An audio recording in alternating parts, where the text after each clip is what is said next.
Russian officials say a Ukrainian drone attack has sparked a major fire at an oil refinery in the Russian Black Sea port city of Tuapse.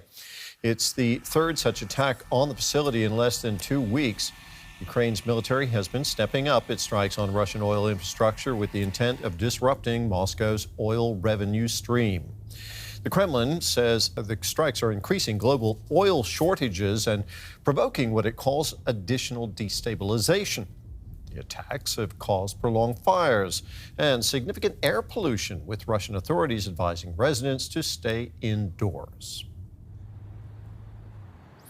Well, let's bring in DW correspondent Rebecca Ritters. She's in Kyiv. Rebecca, what are Ukrainian officials saying about the Tuapse attacks? Well, Ukrainian government officials, Terry, don't often speak directly to these kind of military attacks, and that's very similar in this situation. We've not heard directly from President Zelenskyy or his office or really from any other officials. What we have heard Zelenskyy say, though, about attacks like this is that this is simply Ukraine responding in kind to the kind of aggression that it's seeing and experiencing and feeling coming from the direction of Russia. It's been saying that it's trying to hit hard at the Russians' ability to really wage war on Ukraine, and that's what attacks like these attacks on oil refineries and the kind of things that, supply Russia with the money to keep conducting this war, that's something that is legitimate and will continue. We have heard from the Ukrainian military, largely just to confirm these attacks, to sort of assess the damage and say what has happened. But apart from that, we've not really heard any really official comment. Yeah, talk to us about that damage. What do we know about the extent of the damage caused in these attacks on Tuapse?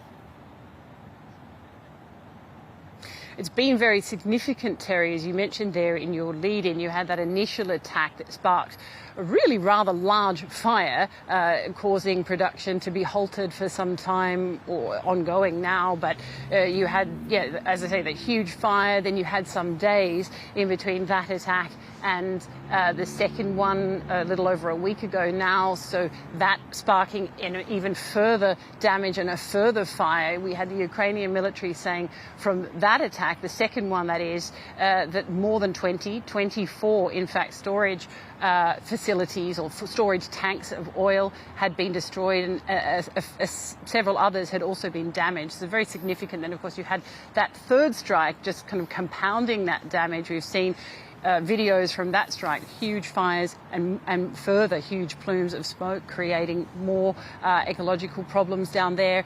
But exactly what the damage is from that attack last night, we still don't know. Assessment is still being done. And of course, we just don't know whether this is the last attack that we'll see on the Tuapse. How important is the Tuapse refinery for Russia, Rebecca? It is significant. It's by no means the largest. It ranks, nowhere near, not even probably in the top 10 of large oil refineries. But what kind of makes it stand out, Terry, is its proximity to the Black Sea. So it's able to, obviously refine that oil and then get it onto ships and out to market to make money, to bring back to the war coffers. And that does make it significant. And another factor that Ukrainian officials have been talking about, or that the military has said in recent days, is that from this refinery, a lot of diesel and product that made from this refinery go to the Russian army in the occupied territories, and that by targeting this refinery in particular, they are really sort of drying up the wells for the Russian military in that area. So by no means the largest, but certainly a very significant oil refinery for Russia. Given the strategic importance of oil refineries for Russia, one might expect them to be better protected, especially after being struck already once or twice before. Has Ukraine said anything about why this particular refinery seems to be such an easy target, Rebecca?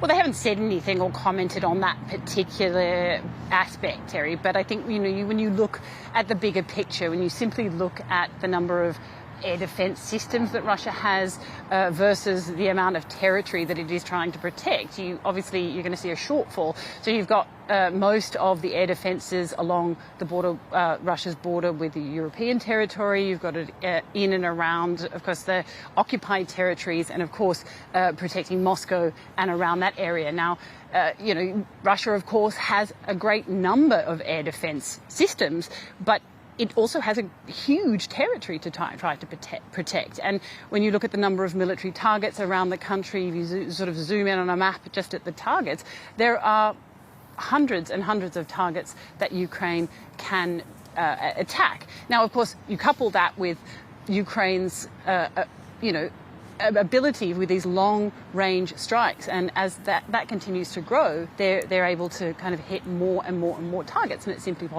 impossible for Russia to protect them all. So, Ukraine really just needs to get across the border, if you will, and pass some of those air defences, and it's really, it's got a lot of things that it's able to attack. I'm just wondering about these strikes on Russian energy infrastructure and how they fit into Ukraine's broader strategy. Are these attacks becoming more frequent?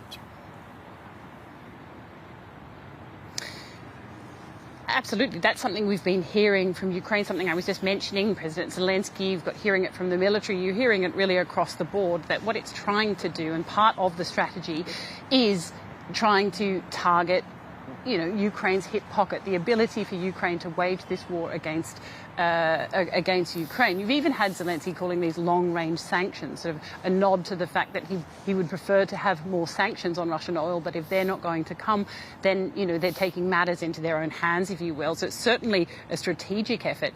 And as I mentioned there, you have also the technical capabilities. Russia is just simply able to strike further and further, and it's been doing so for over a year now. These long-range drone attacks, the payloads are getting bigger, the damage is getting bigger, and that's having a bigger effect, and it's becoming more noticeable. It's certainly strategic, and it is having some effect. It's Russia is seeing the production of oil diminish when facilities like Tuapse are having to halt production. So it's absolutely part of the Ukrainian strategy. Rebecca, thank you very much. That was our correspondent, Rebecca Ritters, in Kyiv.